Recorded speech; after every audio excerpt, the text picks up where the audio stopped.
सुल्तानकोट में utility store से आम वाइपे जूं शयूं अणिलभा आहिनि। इन हवाले से पेश आई ही रिपोर्ट। ईद वेझो ईंदे ई सुल्तानकोट में जेको यूटिलिटी स्टोर आहे वो आवाम लाइ बेलाभ बणियल आहे। हिते जेके यूटिलिटी स्टोर ते जेके ख़रीदारी लाइ आया आहिनि उहे दाऊं करे रहिया आहिनि। वधीक इन्हनि सां ॻाल्हि ॿोल कंदासीं। पत्ती सां गॾु चई 900 रुपया। असां चयो पत्ती न वठंदासीं, के वठंदासीं? चई न के ईअं न ॾींदासीं, पत्ती सां गॾु असां पोइ न वठियासीं।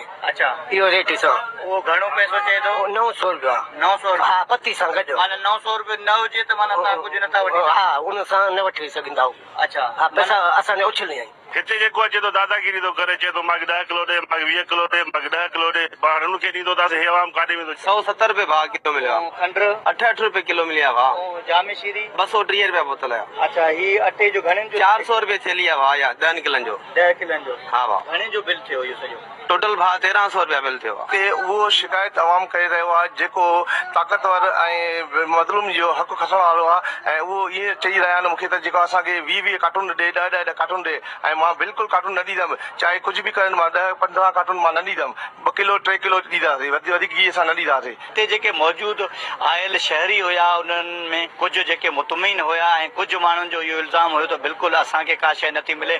2 ॾींहं असां लगातार आया आहियूं हिन यूटिलिटी स्टोर ते, असांखे मोटाए वियो आहे। ऐं हिते जेके बि इहे माण्हू आया परे खां उन्हनि खे कंहिंखे बिल न मिलियो। कैमरामैन अब्दुल गफ़ार सदायो सां गॾु इसरार अली चांडियो, KTN न्यूज़।